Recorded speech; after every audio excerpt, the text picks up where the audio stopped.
He asked me, is she fully vaccinated? And I said, no, we stopped early on because she had a vaccine injury. And he said, Tracy, you saved your daughter's life.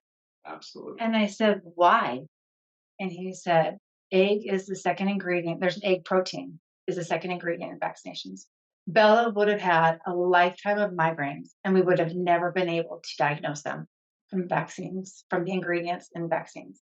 So at that moment, I realized how important every ingredient, from what you're eating, what you're drinking, vaccine ingredients, every ingredient, from the lotions that you put on your body, every ingredient matters. Welcome to Root Cause Holistic Health. I'm Dr. Jon Harmon, physician, brain health expert, and your host on this no-fluff journey into whole body healing. And I'm Tracey Green, wellness coach, mom, and co-host. This is the space where we get real about what actually heals, not just what's trending.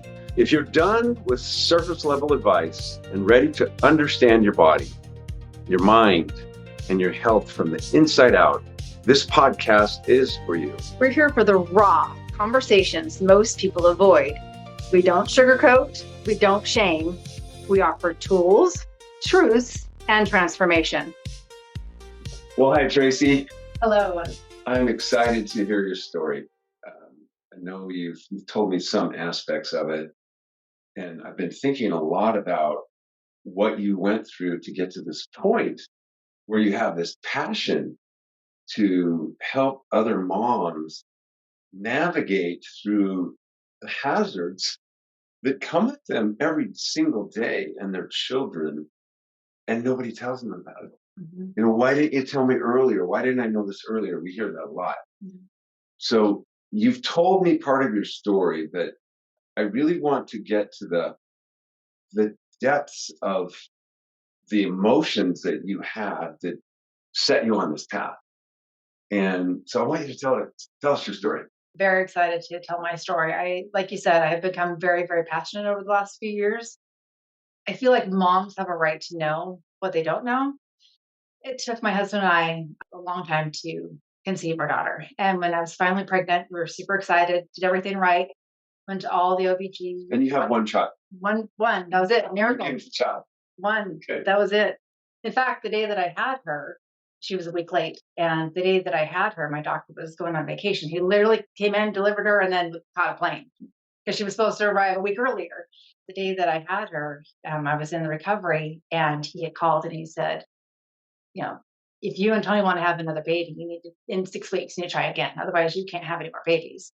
And I said, okay, I guess I'm having one, and then that was it. Mm-hmm. But really what started me on this journey was when I was pregnant. I was due October 7th. And in August, I had been working, took my lunch break, and I was on my way to go get tacos. It was a Tuesday. I wanted Taco Tuesday. Makes sense. Yep, craving tacos.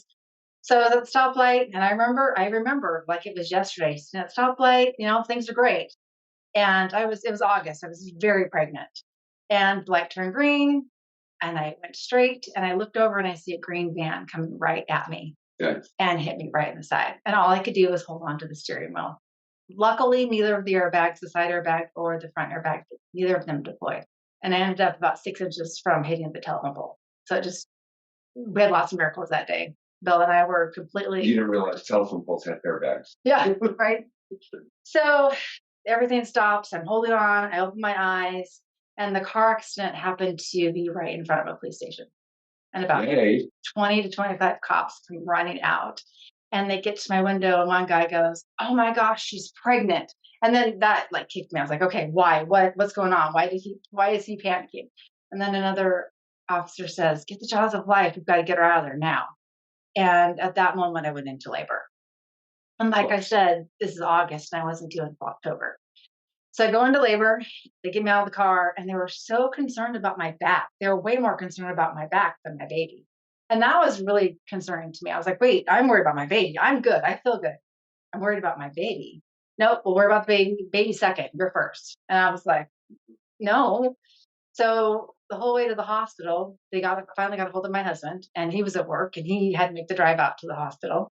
I got into labor right before I got in the ambulance, and then got to the hospital, and it was a Catholic hospital, so you couldn't, not any doctor could go over there. So they consulted over the phone with my doctor. And all he said was, "You've got to stop her labor. She's too early." So they put me up in a room. I don't even remember what they did now, but they stopped my labor. I said, in my back, I denied service. My husband and I denied everything, all the back x-rays, all the stuff, because I was fine. I denied everything. I had to sign away everything, denying service. I'd been to the chiropractor since I was little, and regular doctors, regular pediatricians as I grew up. But I knew if they said I had back issues, I knew that I just wanted to go to my chiropractor. So they stopped my labor that day. By the way, that night, my husband said, "Do you still want to go get tacos?" And we did. We did. So we got tacos. And the next day, went to the chiropractor. He was amazing. Adjusted my back. I was out a little bit, but I was fine. And then you were good. And I was fine. No emergency. Didn't need X-rays. I was totally fine. Didn't need an MRI. Like all the things they want to do at the ER that I denied service for. And then as we were leaving, the chiropractor said, "Are you planning on vaccinating your baby?" And I said, "Of course, absolutely." I was fully vaccinated, which that's an interesting statement. I was fully vaccinated. Well, that was 1977 when I was vaccinated. So it was different than the schedule today. So, Tony and I look at each other, "Of course, we're planning on vaccinating." And the chiropractor said, "Okay, I'm going to give you a few things." And thank goodness he did. So he gave us some DVDs. So this is, 18 years ago. Some DVDs and a couple books to read, and then some articles, like a lot of information. And I really didn't think twice about it. I was like, "Okay, thanks." And then on the way home, I started thumbing through things. And I'm like, "Wait a minute, vaccine reaction, vaccine injuries." But never even heard those words, you know? And so drive home, and literally my husband and I stayed awake all night long, Wow. watching videos, reading these books. So then I was like, and this is August, and we weren't due till October. So I was like, I don't know that I want to vaccinate our daughter. If we do, maybe a smaller schedule, maybe not all of them. Maybe we'll pick and choose the bad ones, polio, the bad ones, the things you think that you need to vaccinate for. So that was the plan. Went through the rest of August and September, it was just my vaccine plan was pick and choose. I wanted to talk to our pediatrician about it.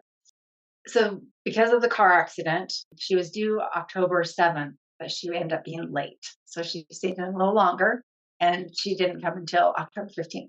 Then I have a big Boise State game too, by the way. We were at my in-laws' house watching the game. Yeah. Yeah. And at 7 p.m., I started feeling a little contraction. And then 7:15, I was like, "Oh, okay, that's a good one." Then 7:30, then 7:45. And then by 8 o'clock, I was like, "I think it's time to go." And 7 p.m. or 8 o'clock on Sunday night, of course, we had to leave Bronco game. So, and then the birth was great. She was born at 7 o'clock, 7 in the morning. It was great. She was 7 pounds, 7 ounces. She had the eye goop. Can't remember what the name of that goop is called. It's silver nitrate. Have her, things are great, normal birth, everything was fine. And they put the eye goop in, and she immediately started swelling up and had a bad reaction. My husband's like, "Why did you do that? Why did you put the eye goop in?" And the nurse looked right at my husband and he said, "In case Tracey had an STD." And we were both just blown away. Married. Which is kind of insulting. Yeah.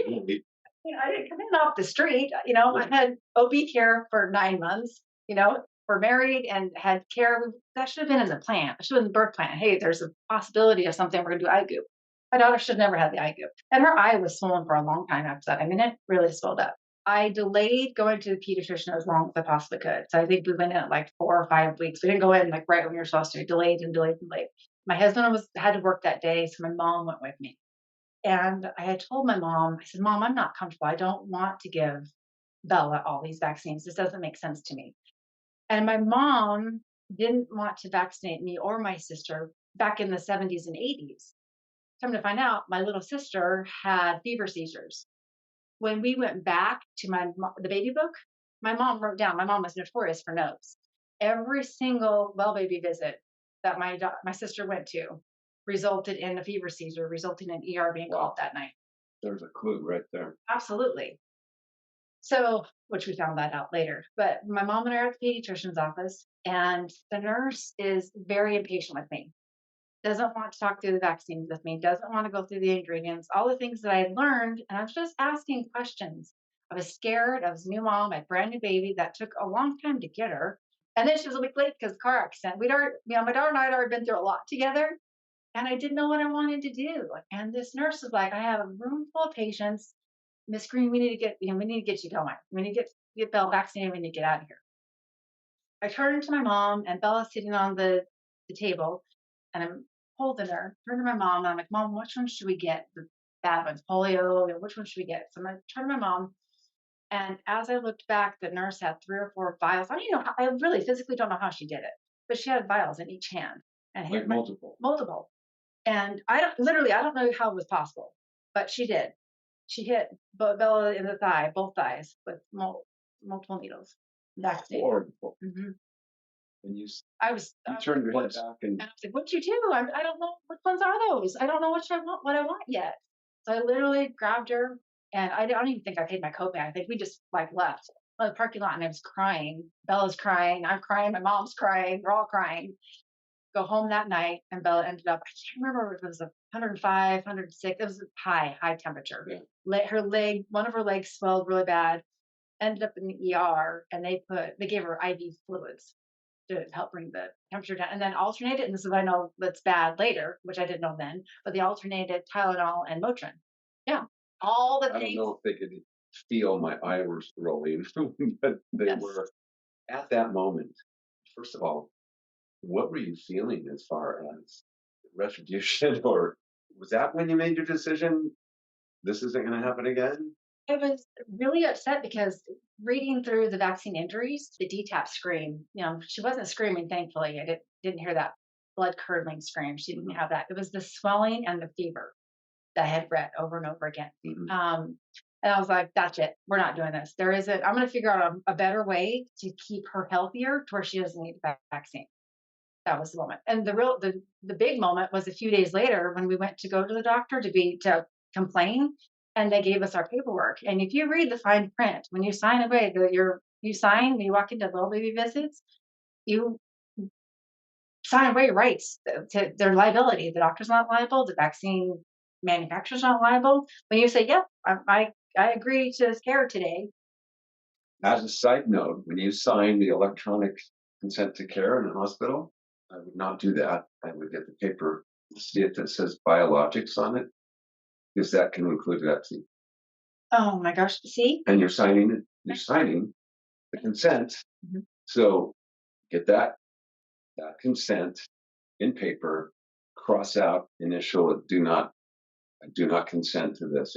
If you don't want to do that, Well, the electronic ones, there's no way that you can read that. You can't read the fine print on it's not even on there. You just sign it. Sign it. I don't even know what I signed. Horrible. No. So that was the last time my daughter was in the pediatrician's office. Oh yeah. That was it. So then it was straight to the chiropractor. And I'm like, okay, I give white flag. Yeah. Thank goodness the chiropractor, and I know who you're talking about. Hmm. Good doc, Hmm. and was around for a long time. Thank goodness. And he He's taught got me it. about the activator and how infants could be adjusted, right after birth. So then I became a big advocate for chiropractic, for newborn chiropractic care, because it straightened that spine up at the beginning. Some of the most spiritual and rewarding experiences I've ever had in practice were adjusting those little ones. Hmm. Hours old, days old, my own kids, all my grandkids. And there was a spiritual connection with eye contact that's indescribable. Mm. When those kids look up, thank you. Yeah. It was so beautiful. Well, people don't know the trauma of the birth canal, and then they're being yanked. The tragedy, you already talked about, is that Guggenheim. Infants are supposed to bond, imprint with mama. They come out and they make their eyes blurry. Hmm. So they can't even see until that moment is lost. Hmm. It's tragic. Oh, that's terrible. Yeah. Those first moments, that's terrible. And then, so from a few months old until she was 7, it was just dentist, eye doctors, chiropractor. And that was before I even knew about holistic. But I'm sure she got every disease that came. Oh no, she was healthy. Healthy. Now, did you do some detoxing things for those vaccines, or I didn't know. I No. don't know? Okay. No, it was, and even 18 years ago, I think our chiropractor, there wasn't anything that he had us do besides the adjustments. There wasn't anything. There weren't any protocols that he had. I'm sure it's completely different now. Well, of course it is now. But The main thing with kids is just gently, helping their spine be in alignment, like the little activator, very light. There's no twisting or anything with a little infant. But some of my own grandkids, after they live in a different city, and we got to go see Grandma Harmon.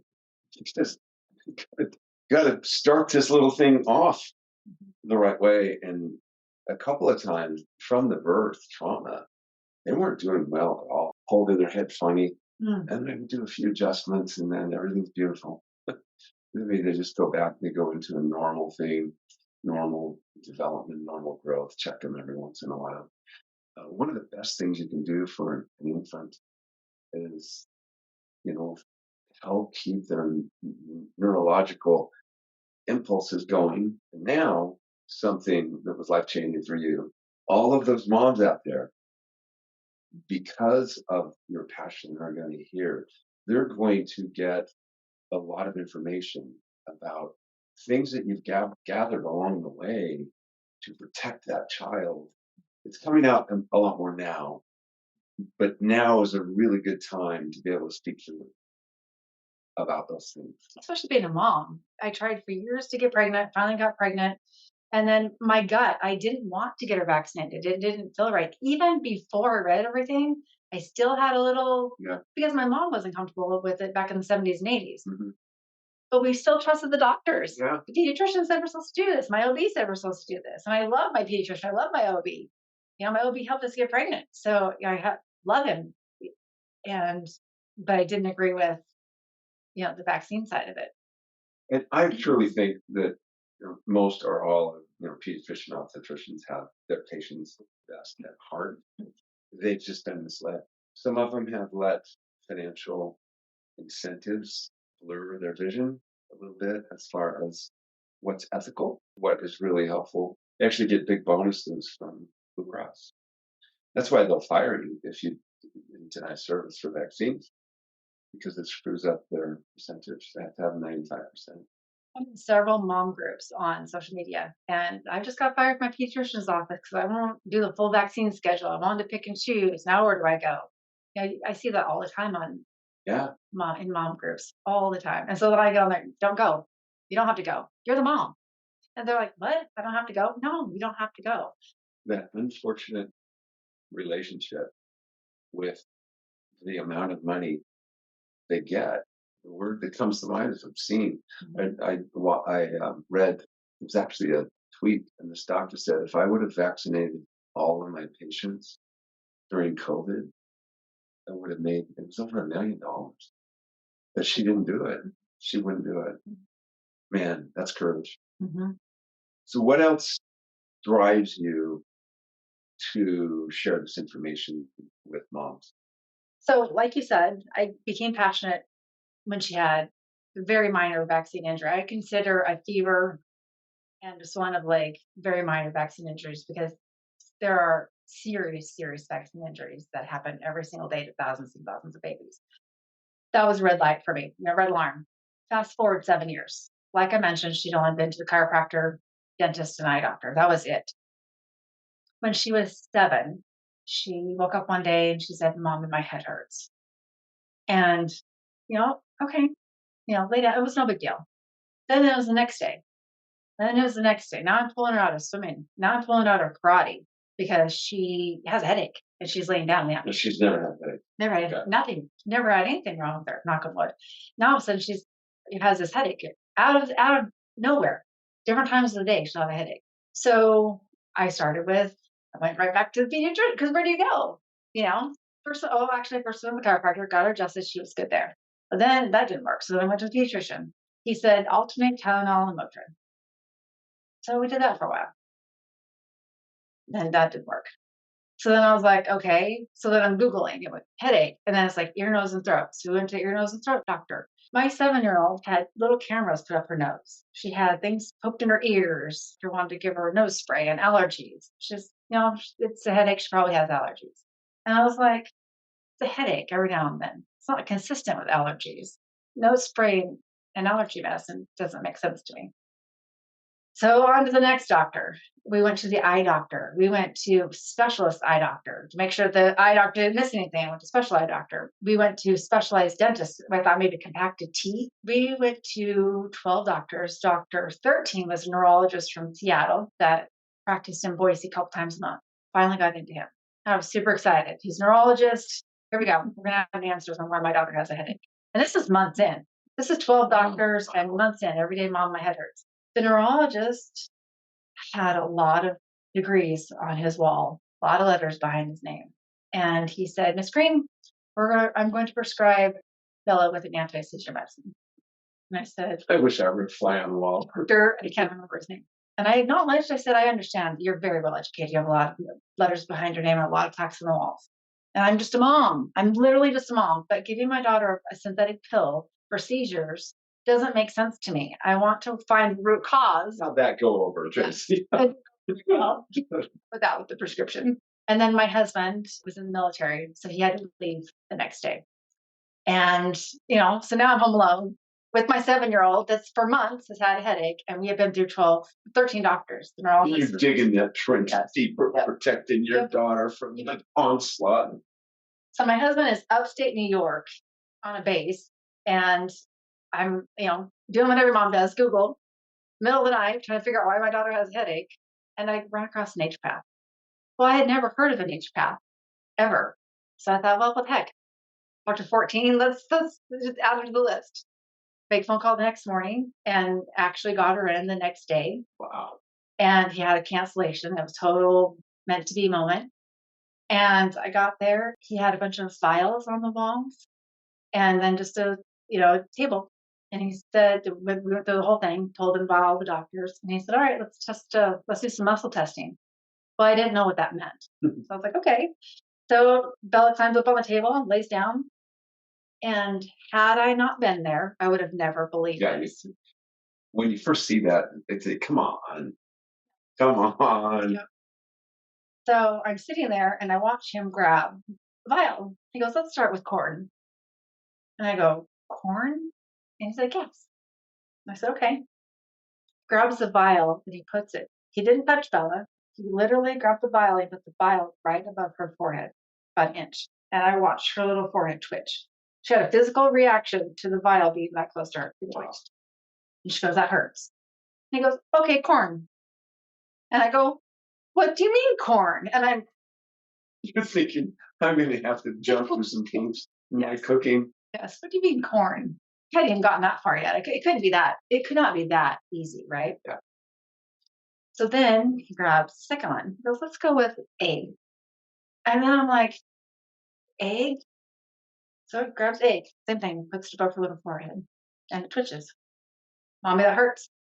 He goes, corn and egg. We're going to start with corn and egg. And I said, start with what? And he said, she has a food sensitivity to corn and egg.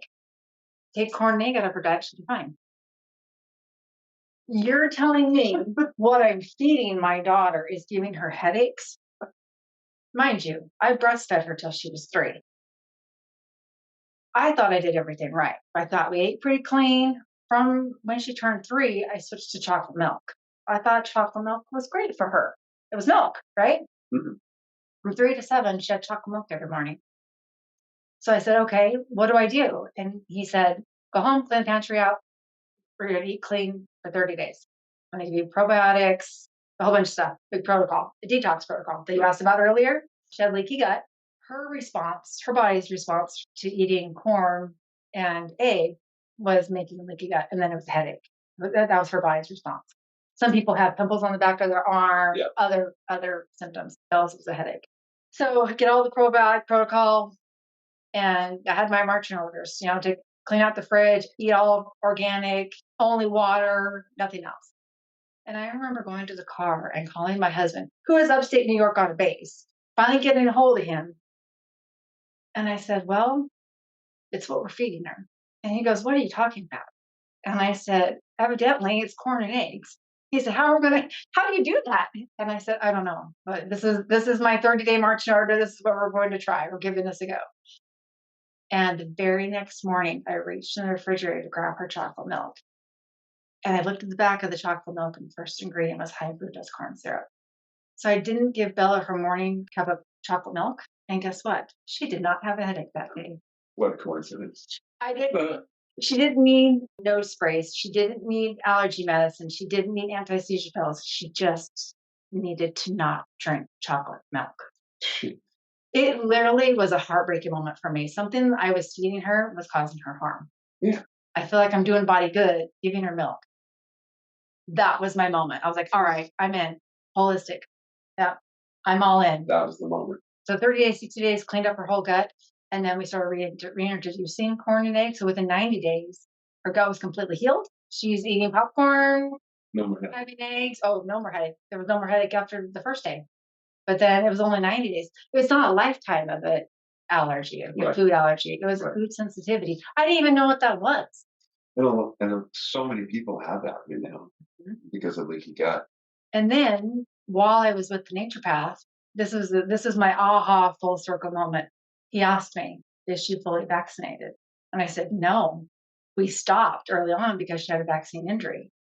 And he said, Tracey, you saved your daughter's life. Absolutely. And I said, why? And he said, egg is the second ingredient. There's an egg protein is the second ingredient in vaccinations. Bella would have had a lifetime of migraines, and we would have never been able to diagnose them from vaccines, from the ingredients in vaccines. So at that moment, I realized how important every ingredient, from what you're eating, what you're drinking, vaccine ingredients, every ingredient, from the lotions that you put on your body, every ingredient matters. Isn't that interesting? I just find this so fascinating that people will go to a grocery store and they'll buy something and they won't read the label. But then when you, I, other people say or ask people, have you read the ingredients in the vaccine? Demonize you. Mm-hmm. You should just believe it. My doctor said I needed it. Yeah. It's crazy. That's how I became so passionate. And I want to let other moms know that it's okay to say no. It's okay to not go to the well baby visits. It's okay to listen to your mama gut. You have mom gut for a reason. I think that we're built that way. I think that we're built to know what's right and wrong for our baby. Nobody knows your baby better than the mom. I don't know what the number is, but it's very high. The moms who are going to hear your story and your education and our education with them, that they will do the same for their family. Mm-hmm. The numbers of kids who will be better humans because they hear the information from our podcast, I think it's going to be. I think the big drive for me is if I could save one mom from going to a well baby visit and getting all of the vaccines, if it doesn't feel right to her, she has a voice. Mm-hmm. I don't want to do all of them. She chooses to do a couple, great. But it's just the fact that shows that she has a voice and that it's okay to have a voice. That's my goal. If we save one mom, mission accomplished. Thanks for tuning in to Root Cause Holistic Health. We're here to help you uncover what's really going on and empower you to take the next step in your healing journey. Whether you're a mom, a dad, or just someone ready to stop settling for Band-Aid fixes, we hope today's episode gave you something to think about. If you found this episode valuable, do us a favor, share it with someone you love, and leave a review so we can reach more families like yours. Make sure to hit follow so you don't miss next week's episode.